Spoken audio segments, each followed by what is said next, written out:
Bienvenue dans un nouvel épisode d'Avant d'acheter, l'émission où je te donne du gameplay en direct et mes premières impressions sur les jeux récemment sortis. Salut à tous, c'est Remix. Aujourd'hui on parle de The Precinct, un jeu qui nous a pris par surprise, un clone de GTA à l'ancienne, mais très vite on se rend compte que c'est pas du tout ça. C'est un jeu policier assez particulier et franchement ça a de quoi intriguer, reste bien jusqu'au bout.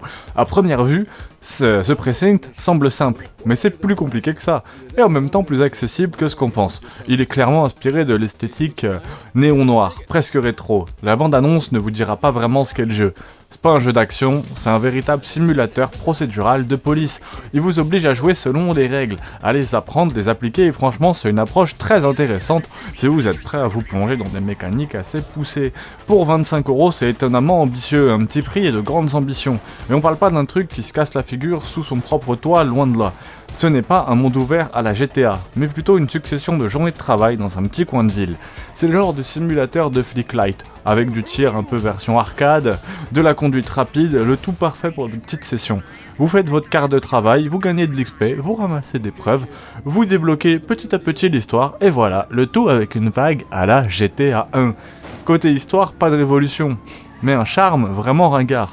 L'histoire, disons que c'est pas le point fort, il y a quelques intrigues, quelques gangs, de la corruption, mais tout ça reste très cliché. Le chef de police en colère, les flics corrompus, votre partenaire qui a 2 jours de la retraite, même les portraits pendant les dialogues sont un peu ridicules. On dirait qu'ils posent pour une pub de parfum. Mais bizarrement, ça fonctionne assez bien, dans les moments les plus kitsch que le jeu est le plus vivant. Mention spéciale pour la chanson d'amour néon après le prologue. Oui, j'insiste sur le mot néon. Visuellement, c'est pas la claque graphique de l'année, mais le style des années 80 est bien respecté.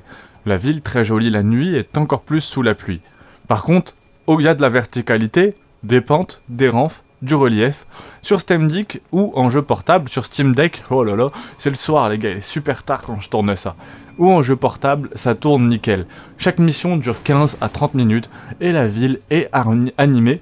Crime, comportement suspect, appel radio, vous vous sentez très vite dans le rôle de policier.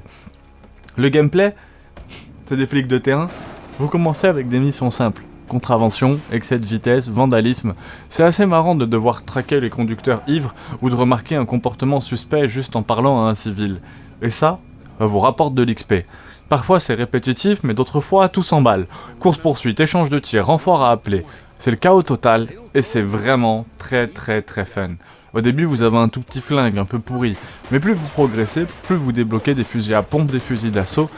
Même si le ressenti des tirs est souvent approximatif, les gunfights, eux, ont la chance d'être assez intenses. Par contre, petit bémol, impossible de ramasser des munitions au sol. Il faut trouver une caisse ou retourner à la voiture. Au début c'est frustrant, mais avec des bonnes upgrades, ça s'améliore, ça donne un sentiment de progression et de structure. Le jeu se structure autour de preuves vitales, à collecter, en résolvant des crimes, bien sûr. Vous trouvez parfois des preuves qui vous permettent de débloquer des missions d'histoire liées à chaque gang. C'est un système simple, efficace, même si ça peut paraître un petit peu aléatoire. Les missions secondaires apparaissent aussi, comme retrouver des objets cachés, des courses de rue, des défis chronométrés, et tout ça, ça casse la routine. Est-ce que c'est de la simulation ou est-ce que c'est de l'arcade ? The Precinct a quand même une base de simulation, mais ça reste très arcade. Vous pouvez ignorer plein de trucs, ramener les suspects au poste vous-même, déléguer, rappeler une voiture de police quand vous la perdez, etc. Mais faites attention à bien respecter les procédures. Pas de bavure, pas d'arrestation abusive, sinon vous perdrez de l'XP. Il y a même un gros manuel de police, mais vous pouvez suivre votre instinct, comme dans une série télé. La structure est assez originale. C'est pas GTA. Vous ne vagabondez pas librement dans la ville pour faire des missions. Chaque journée commence par un choix type de carte de travail. Selon votre choix, les événements seront différents. Et cette structure fonctionne. Ça rythme bien votre progression. Et même quand vous êtes en train de checker des poubelles pour une quête secondaire, une fusillade peut éclater et tout s'enchaîne extrêmement bien. Le meilleur, vous pouvez appeler des renforts à tout moment. Unité au sol, voiture, hélico, vous faites poser des herses, coordonner une intervention.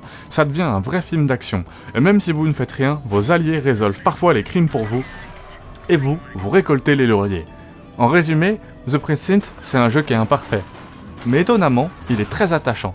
Malgré ses graphismes datés et son doublage rigide, il y a des moments un peu mous, mais il y a aussi une ambiance qui est très unique, avec une boucle de gameplay vraiment prenante, des structures très originales, et même si certains moments sont un peu mous, c'est compensé par des moments vraiment intenses.